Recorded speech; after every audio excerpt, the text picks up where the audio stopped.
Part 2 to The Russian Revolution by OverSimplified. In case you haven't seen part 1, definitely check that one out. Here we go. While Nicholas had been busy playing with his new best friend, tensions in Europe had been rising. It just so happened that in 1914, one Archduke Franz Ferdinand of Austria-Hungary went for a drive with the top down in Sarajevo. One thing leads to another, and suddenly Russia found itself at war with half of Europe. A wave of patriotism Cheers, boys. swept through Russia. The capital was renamed to Petrograd because St. Petersburg sounded a bit too German. Even revolutionaries were getting on board. To them, World War I was a big stinky imperialist war, but they didn't want their big stinky imperialist replaced by a foreign one. So pretty much everyone wanted Russia to win. I hope Russia loses. Geez, read the room, Lenin. Lenin hoped Russia would lose because that would help him overthrow the Tsar. As long as he did that, who cares if Germany blows up half the country? And blow up half the country, they did. An inefficient Tsarist government meant there were shortages of just about everything you need to fight a war. And if losing a teensy-weensy war with Japan upset the people, losing a giant Wyatt war like this was much worse. Soldiers were deserting, the economy was imploding, and in no time, Russia was starving. The peasants were getting more peasanty, the workers were getting more workery, all the while Germany was getting more Germanery. Dmitri, we need to win this war. I need someone with a great military mind to step in and take control. You're right. How about General Hickenlooper? How about me? You can't run the war. Who'll be in charge of the country while you're gone? Obviously, my German wife and a homeless wizard. Duh. Nicholas declared himself commander-in-chief and went to the front lines. Oh, that's right. Wasn't German wife, yeah. Wasn't he? There was some marrying going on between him and Germany, right? Some German, not royals, but, you know. Wow, wait, I remember. Leaving his German wife in charge while they were fighting the Germans. It wasn't a good look. And because Alexander was so close to Rasputin, people believed that he was actually calling the shots and secretly destroying Russia, and maybe even boinking her. An even worser look. At this point, a bunch of nobles just couldn't take it anymore. Rasputin is destroying the country. We have to break his magic spell over the Tsar. But how? He's magic. Dude. Very cool. Hey, it's Rasputin. The sexy party is running a little late, but in the meantime, why don't you try one of these totally not poisoned cakes? Dude, why'd you say it like that? He's totally gonna know they're poisoned now. Shut up. I said they're not poisoned. Oh my god. Dude, he just ate so much poison. How is he still alive? It must be the magic. Go with plan B. Is he dead? Heard about See, Boris? Yeah, I heard about that. Told you he was the Antichrist and you didn't believe me. Can you shut up for 1 minute and help me roll him up? Are you sure he's dead? I don't know, but I'm supposed to be hosting a charity auction right now. Oh my Can we God. get this over with? Shit. Okay, now he's dead. The murder of Rasputin, just like his life, is shrouded in mystery and speculation. He probably didn't really die like that, but he also probably didn't really heal people. He probably didn't influence the Tsar as much as people thought. He probably wasn't secretly destroying the country. But what he definitely did do, even in his death, was ruin the Tsar's reputation. Yeah. Russia's autocracy looked more outdated than ever, and the Russian people were taking How tall is he, by the way? He looks notice. It looks like he has almost no upper body. Like he has long arms, long legs, but almost no upper body. It's very strange looking. Russia's autocracy looked more outdated than ever, and the Russian people were taking notice. Come on, men. Remember what we're fighting for. Yeah, no. We're out. World War I left Russia broke, hungry, and exhausted. And with Nicholas acting as commander-in-chief, he was getting even more blame. For the second time, Russia was on the brink of revolution. By 1917, Russia had been fighting a war it couldn't afford for 3 years. They were running out of many things, most worryingly, food. On International Women's Day, 1917, thousands of hungry women in Petrograd were so sick of being hungry that they took to the streets. And it turns out it's not just women who experience hunger, but men too. So the next day they joined in as well. Gatherings on the streets were forbidden, but I'm not sure how you'd arrest 250,000 people. Exactly. The crowds demanded an end to the war, an end to food rationing, and even an end to the Tsar's autocracy. Now, normally the troops would deal with this kind of thing, but as it turns out, soldiers get hungry too, and they were also tired of having to kill their fellow Russians so much. So entire regiments mutinied in the capital, and they joined the crowd as well, trashing symbols of the Tsar and his autocratic regime. Things were escalating very quickly. Liberal politicians watching the riots in the streets had long been dissatisfied with the Tsar, since he would shut their parliament down anytime they did something he didn't like.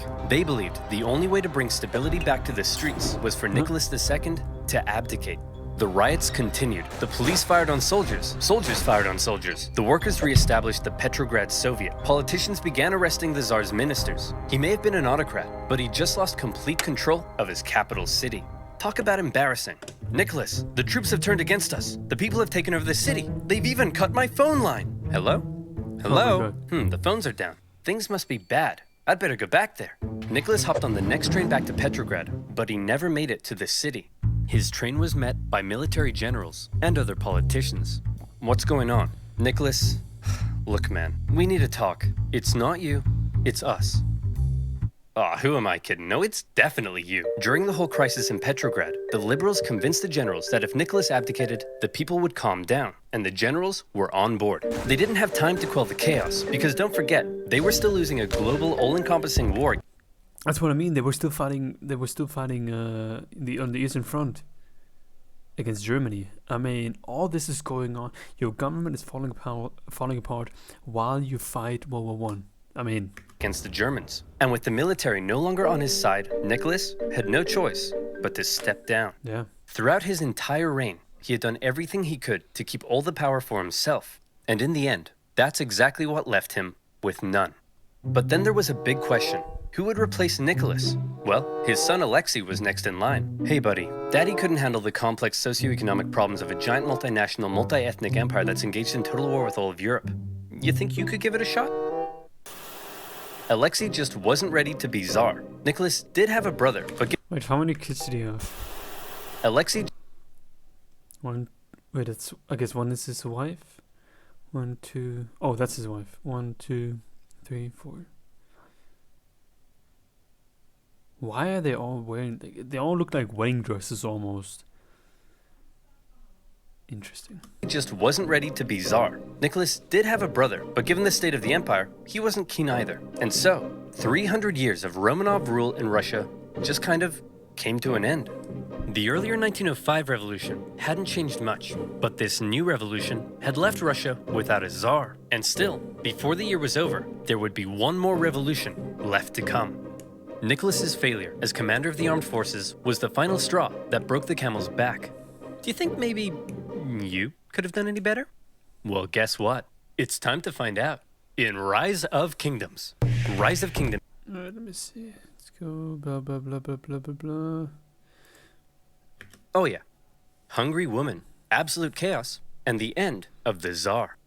Oh, hey guys, says here there's been a revolution, and the reign of the Tsars has ended. Oh, come on, I missed another one? Oh, Why am I God. even in this video? Well, it's not like you could have Capitalism by Karl Marx. done anything. As long as there's a world war, you can't get back to Russia. Who wants to start a revolution? Dang it! Despite getting rid of Nick, Russia was still at war with half of Europe. The Germans, however, had an idea. They thought that if they helped Lenin get back, he would cause trouble for the new Russian government. Yeah. So they put him on a train. Destination, Petrograd.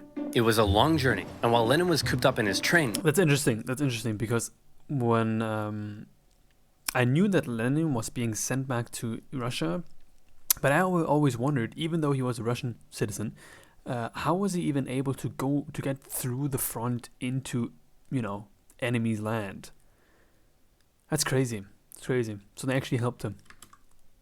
Things in Russia were changing. Workers were taking control of their factories. Soldiers were socking it to their mean old officers. Without a Tsar, a big old power vacuum had opened up, and someone needed to fill it. The liberals proposed they be in charge, and they set up the provisional government. The workers, however, had already begun establishing local Soviets, largely controlled by the social revolutionaries and the Mensheviks. And since neither felt like they had the power to oust the other, Russia ended up in a classic dual-power conundrum. The two coexisted, with the provisional government becoming the official government, and the elected Soviets issuing orders to the workers and soldiers. This power balance was delicate, and all it would take is one bold revolutionary to come along and give everyone a big-brained beatdown.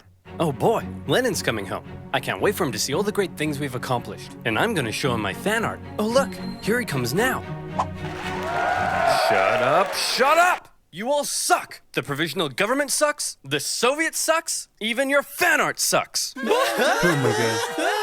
Why does he have to be so mean? In case you couldn't tell, Lenin wasn't a fan of everything that had been happening. In his April theses, he called the provisional government and the Soviets a bunch of big bourgeois bozos. And he kinda had a point. There was still a lot for the Russian people to be mad about. The provisional government hadn't got Russia out of the war, the people were still hungry, and the peasants were still hoping to get more land. Meanwhile, the Soviets hadn't done much to change things either. But even though they weren't perfect, a lot of people did like what the new government had been doing. There was progress. The secret police were disbanded, the death penalty abolished. They even planned to hold elections, meaning for the first time ever, the Russian people could choose their own government. To many, Lenin seemed like some out-of-touch weirdo. If Lenin wanted to go from whiny irrelevant zero to a hunky communist hero, he'd need to shake things up a bit. So he and the Bolsheviks came up with a hot new slogan that promised to give the people what Bolsheviks again, the self-proclaimed majority. the provisional government wouldn't. Peace. Don't like war? We'll end it. Land. You want land? We'll give it to you. Bread. Hungry? Scooby-Dooby-Doo.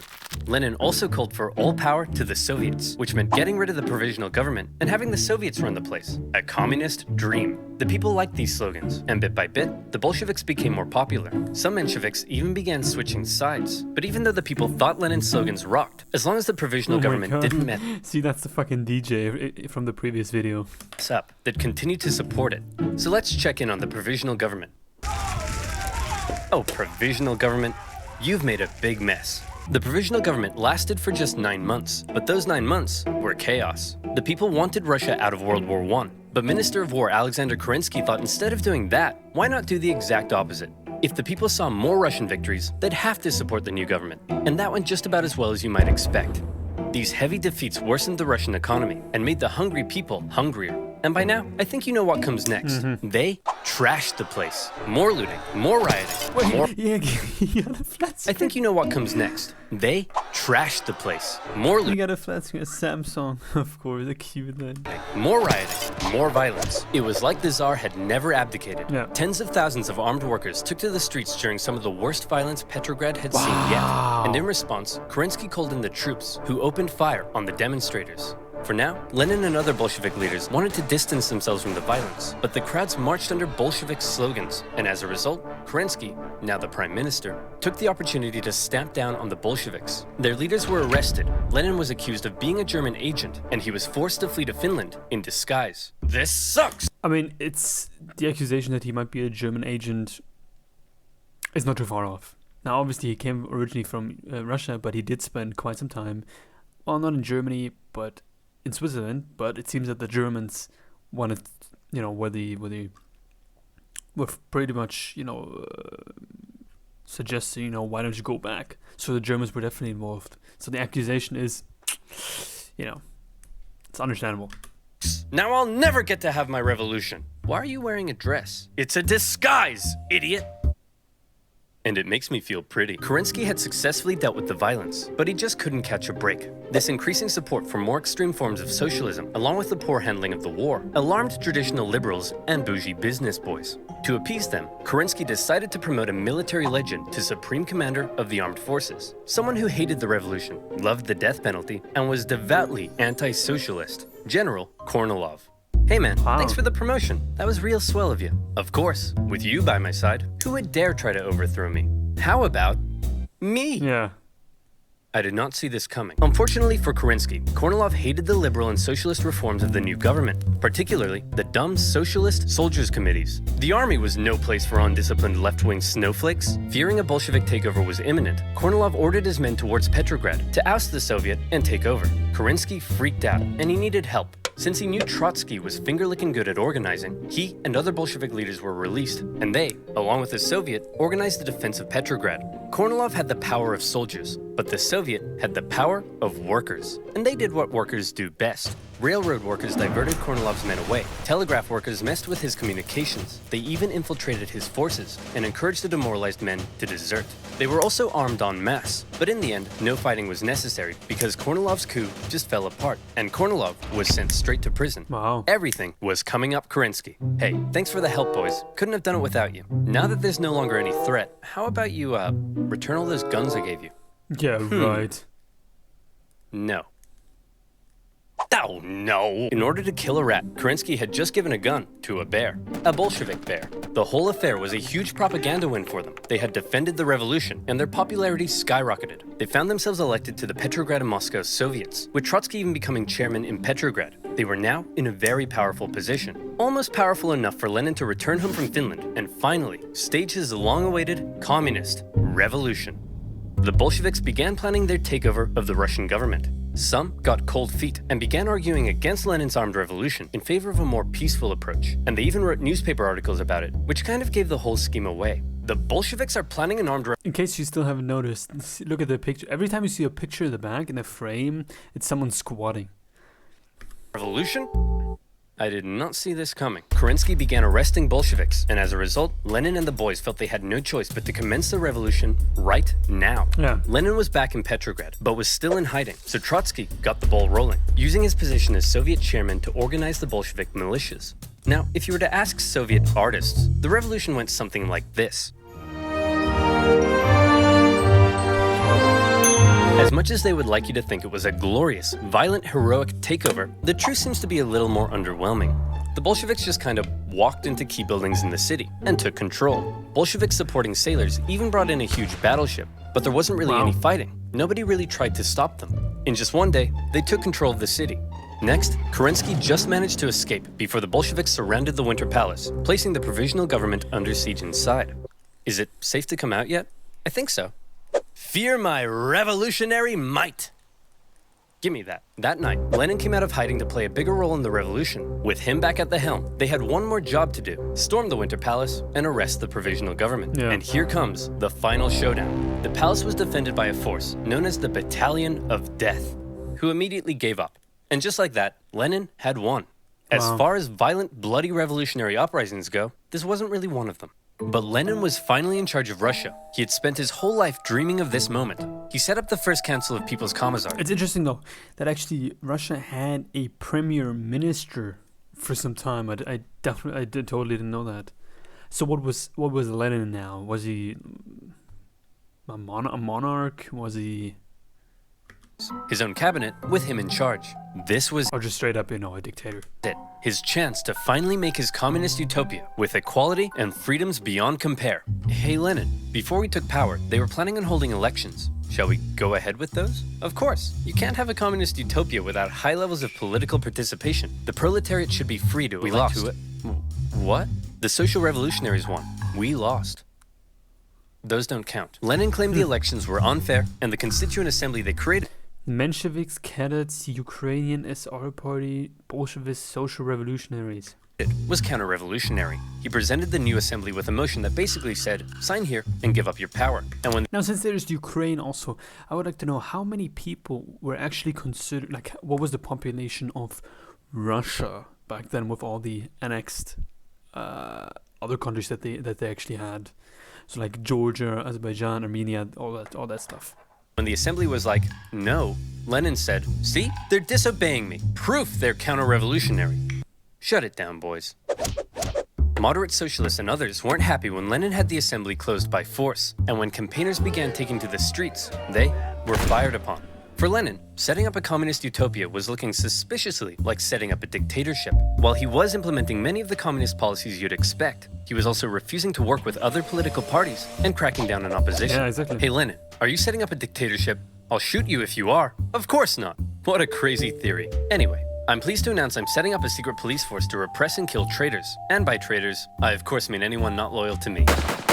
Owie, owie, owie, owie, owie. The assassination attempt made on Lenin's life in August 1918 failed, but in response, the Bolsheviks ramped up their oppression. But while all of this chaos was erupting back home, Lenin and the boys were also distracted by another problem. They were still at war with the Germans, and they had promised it's still August, Jesus Christ. give the people peace. Wow. So Lenin made Trotsky Commissar for Foreign Affairs and sent him off to negotiate a peace deal with the Germans. The Germans offered Trotsky really harsh terms, because they were winning the war. They demanded Russia give up a butt-ton of land, something that would be devastating to the economy. Look, I know it's not great, but I think we have to accept it. Are you insane? This will ruin us. Hey Trotsky, you got a big brain. What do you think? How about no war, no peace? What's that, Mr. Trotsky, sir? It's simple. No war means we'll stop fighting the Germans, but no peace means we won't sign the peace treaty either. Then, when the Germans say we've just stopped fighting, they'll have to leave us alone or something. Trotsky, that's genius! I could kiss you. Do you want me to kiss you?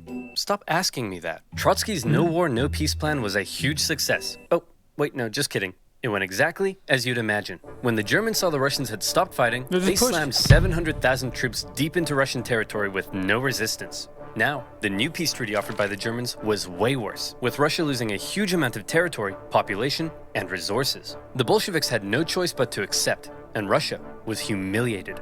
With Petrograd now in an exposed position, Lenin moved the capital to Moscow, just in case. Things really weren't going well for Lenin, and many people were extremely unhappy with the Bolshevik government and its actions.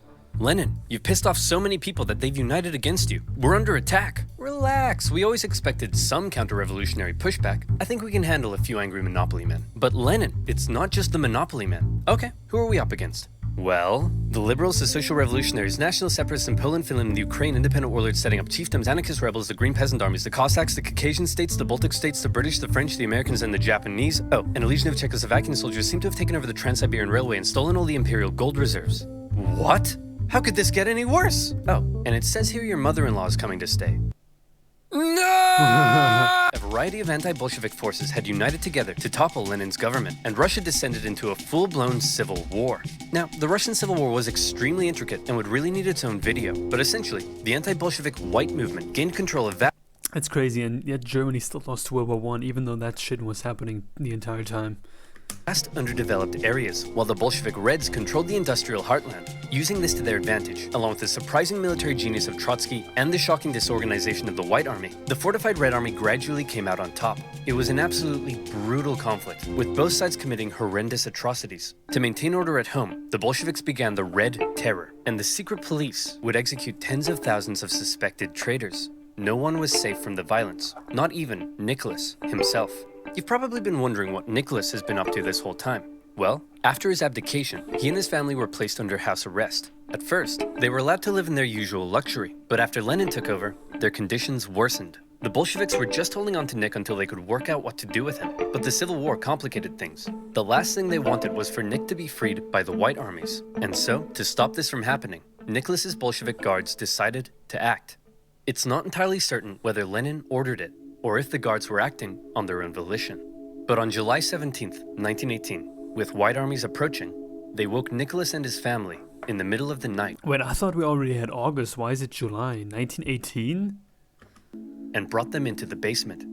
There, a drunken squad of Bolsheviks murdered the entire family. Wow. Nicholas, the last Tsar, once one of the most powerful men alive, had met a brutal end. But after years of fighting and millions of deaths, Trotsky and his Red Army came out victorious. Wow, that was a close one. Okay, back to creating a communist utopia. How are we doing on that? Well, the Civil War helped create a massive famine and about 5 million people starved to death. There's massive inflation and the ruble is worthless. Hundreds and hundreds of kilometers of railway track have been destroyed. Disease and epidemics have killed 3 million. The population of Moscow and Petrograd has collapsed. Life expectancy has plummeted. Sailors in Kronstadt are rebelling. People are freezing to death in their own apartments, and life has been reduced to a constant search for food and shelter. Whoa. Well, this just means I'll have to work twice as hard, day and night, to save the country. Nothing will stop me, short of a couple sudden strokes.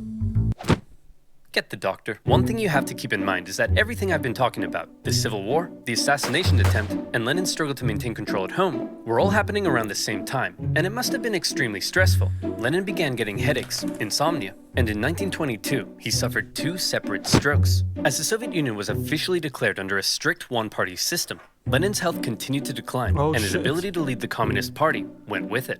Everybody assumed Trotsky would succeed him. He was a great speaker, he'd won the Civil War, and he had a dope-ass train. The last person anyone expected to take over was Stalin. Yeah. Stalin wasn't a great intellectual like Lenin, or a charismatic war hero like Trotsky. He was, as one Menshevik described him, a gray blur. Someone who operated in the background. Someone who you might not even notice. But it was in the background that Stalin would rise to power. Here's how it happened. After the revolution, all the Bolsheviks hoped to get a cool job in the new government. What did you get? Commissar for War. Sweet! What'd you get? Secretary. Of state?